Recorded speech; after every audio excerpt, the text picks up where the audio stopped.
Hello students, welcome in chemistry class. आज हम discuss करेंगे ऑर्गेनोमेटालिक कंपाउंड्स।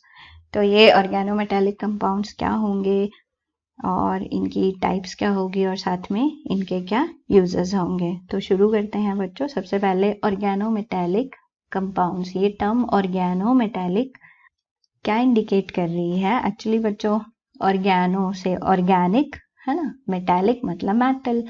तो ऑर्गेनिक जैसे ही हम बोलते हैं तो आपके माइंड में क्या फ्लैश होता है? कार्बन के कंपाउंड्स, ठीक है।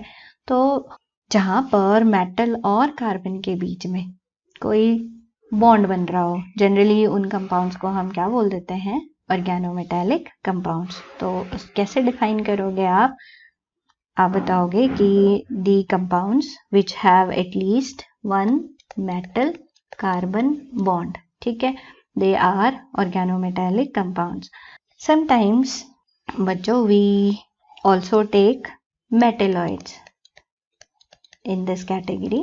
मेटल की जगह हम मेटलॉइड्स भी ले लेते हैं। तो जहां पर मेटलॉइड कार्बन बॉन्ड हो या मेटल कार्बन बॉन्ड हो, उन कंपाउंड्स को हम बोल देते हैं ऑर्गेनोमेटालिक कंपाउंड्स, ठीक है।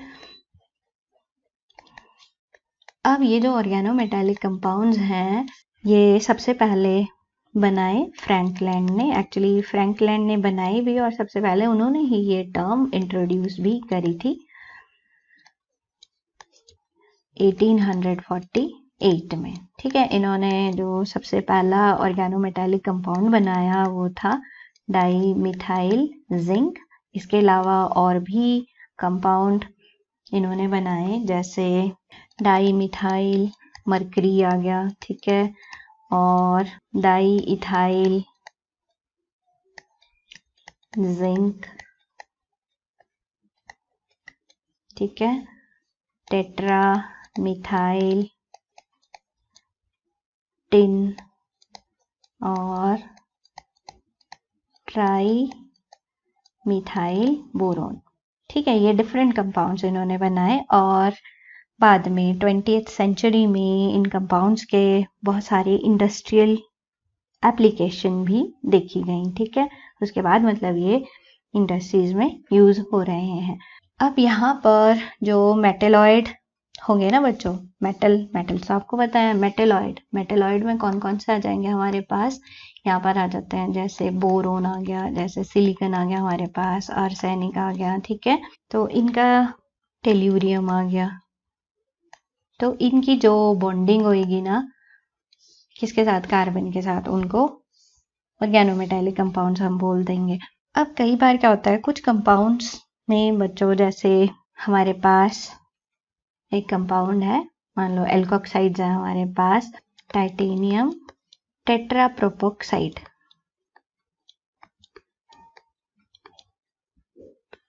मान लो ये हमारे पास एक कंपाउंड है, ऑक्साइड है। क्या हम इसको ऑर्गेनोमेटालिक कंपाउंड बोलेंगे?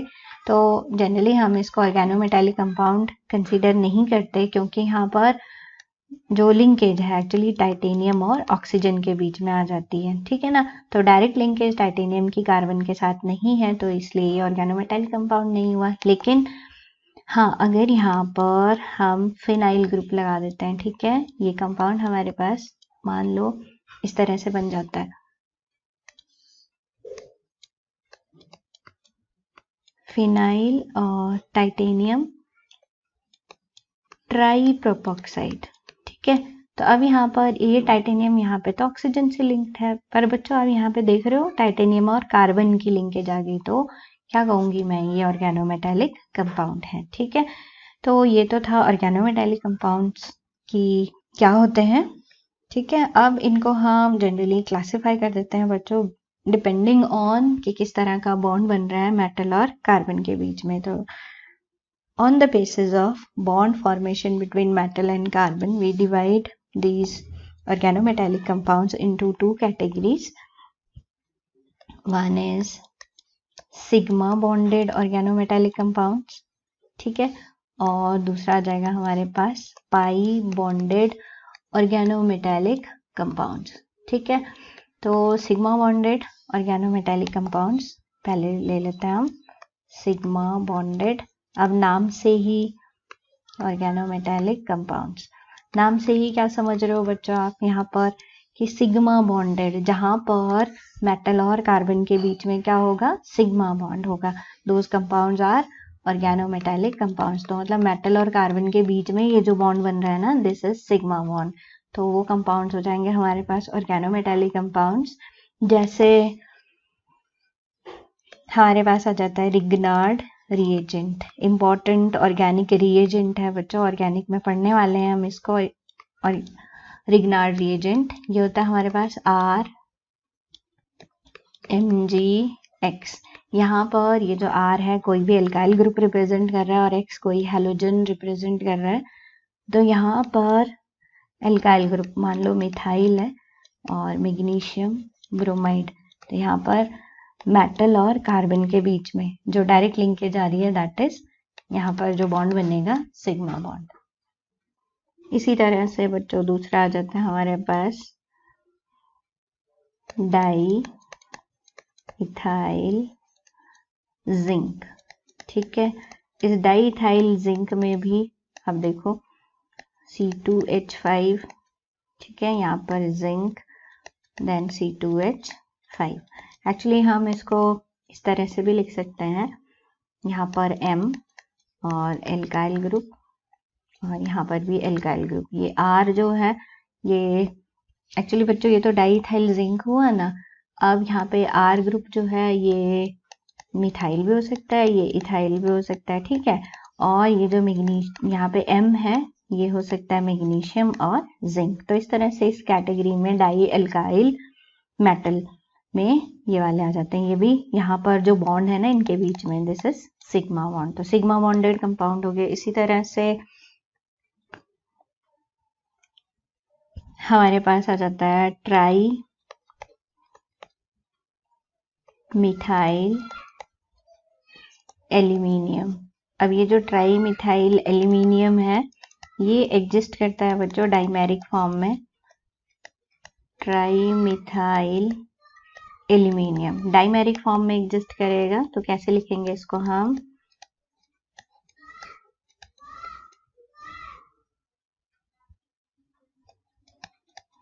इस तरह से ये लिखा जाएगा।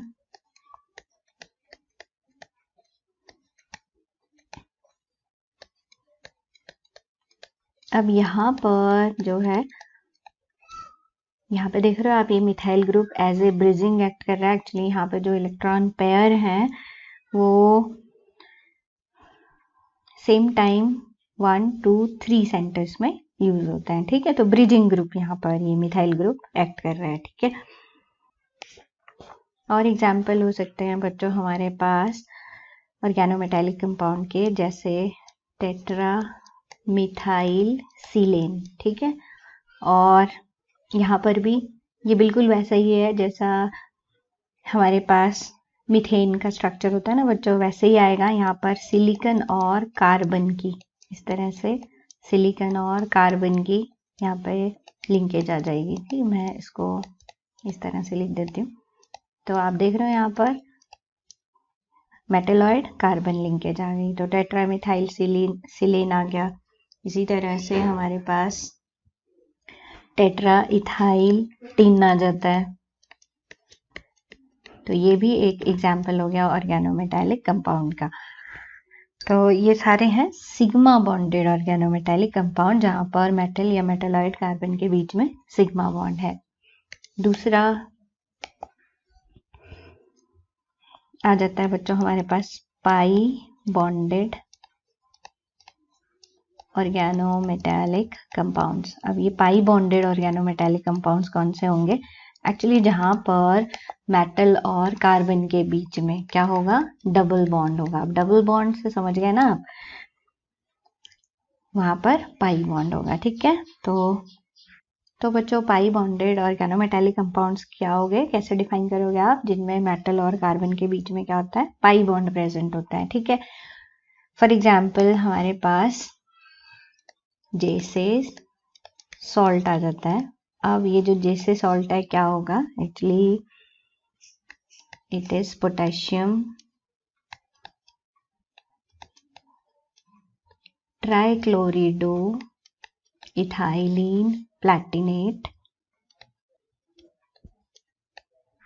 ये आ जाता है। ठीक है, जैसे सॉल्ट का फॉर्मूला लिख दिया मैंने। अब कैसे हम दिखाएंगे कि इसमें जो है पाई बॉन्ड बना हुआ है या पाई बॉन्डेड ऑर्गेनोमेटालिक कंपाउंड है ये। तो बच्चों यहाँ पर जो ज्योमेट्री होती है ना इस कंपाउंड की, दैट इज स्क्वायर प्लानर, और स्क्वायर प्लानर ज्योमेट्री हम इस तरह से दिखाएंगे। ठीक है, अब यहाँ पर प्लैटिनम,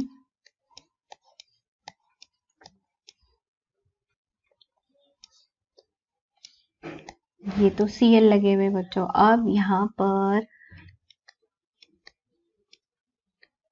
ये जो इथाइलिन है ना, आप इसको इस तरह से लगाओगे। अब यहाँ पर ये जो मेटल है ना, इन दो कार्बन से जुड़ा हुआ थ्रू दिस पाई बॉन्ड, आप इसको ऐसे दिखाओगे।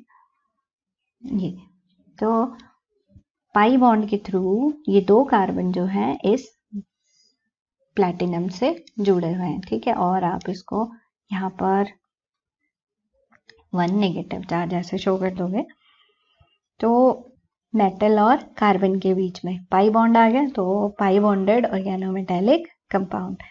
इसको हम बच्चों और अच्छी तरह से रिप्रेजेंट कैसे करेंगे। एक्चुअली ये जो पाई बॉन्ड बना है ना, इसकी रिप्रेजेंटेशन के लिए भी एक स्पेशल जो टर्म है यूज की गई है। कैसे, आप देखो यहाँ पे प्लैटिनम, ये तो इस तरह से आ गया प्लैटिनम,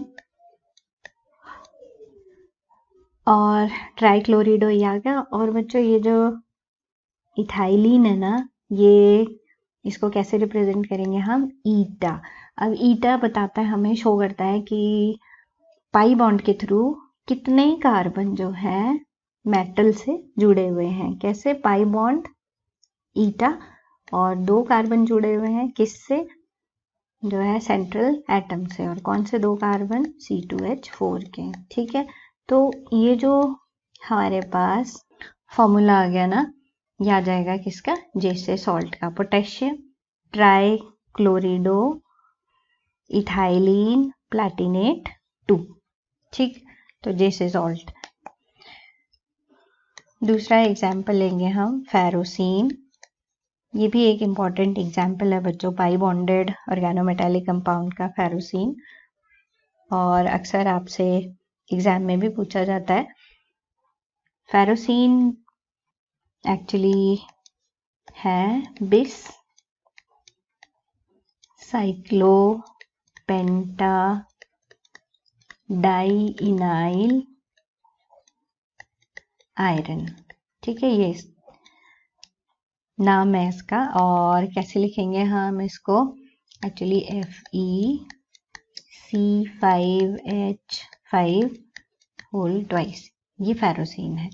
इसमें किस तरह से आयरन जो है कार्बन से जुड़ा हुआ है थ्रू पाई बॉन्ड, कैसे दिखाएंगे बच्चों हम, तो उसके लिए आपको इस फिगर के थ्रू समझना होगा।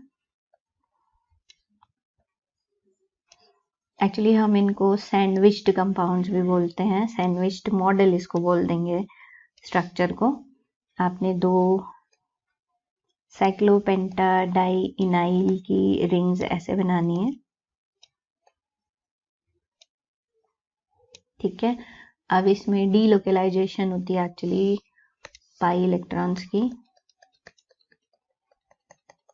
तो इस तरह से आप डीलोकलाइजेशन इसमें दिखा दोगे, और ये पाई इलेक्ट्रॉन्स, और ये पाई इलेक्ट्रॉन्स किसके साथ अटैच्ड हैं, आयरन के साथ इस तरह से अटैच्ड है।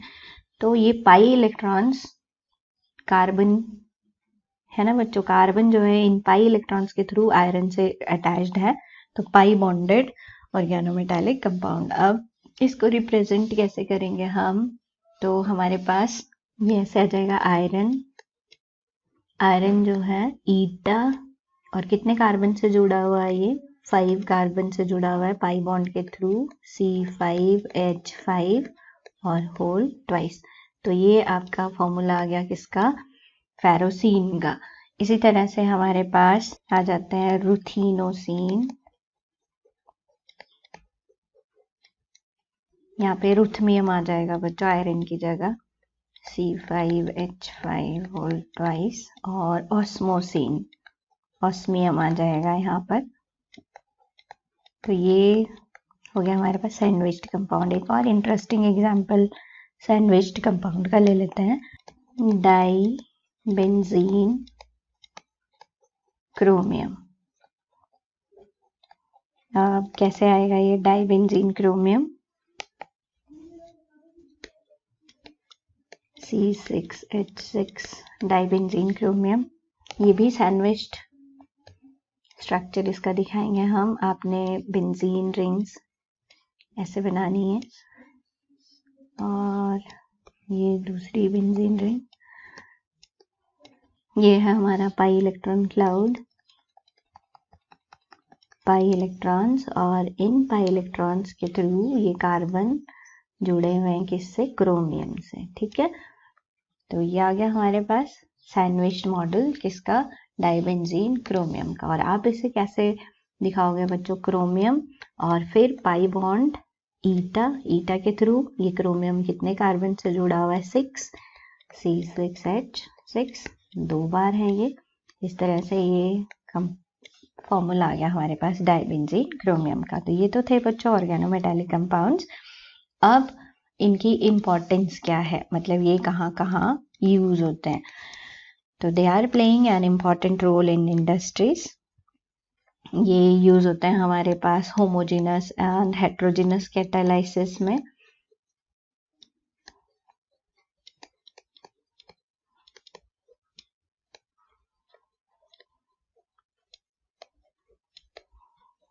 कैटालाइसिस में यूज होंगे। फिर साथ में जैसे बच्चों ये जैसे सॉल्ट है ना, ये यूज होता है हमारे पास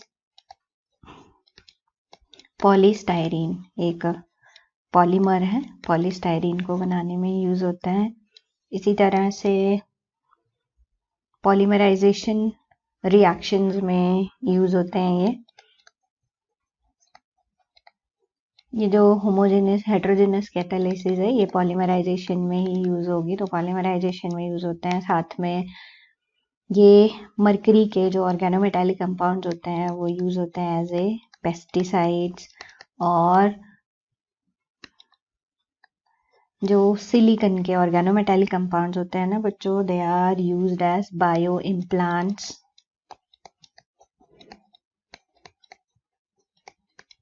ठीक है, यहाँ पे मरकरी के यूज होंगे, ये सिलिकॉन के यूज होंगे।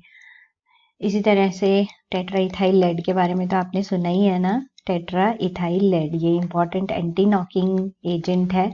और ये भी क्या है? ये एक इम्पॉर्टेंट ऑर्गेनोमेटालिक कंपाउंड है। ठीक है ना, तो ये थे कुछ यूजेस ऑर्गेनोमेटालिक कंपाउंड्स के। So that's all, thank you.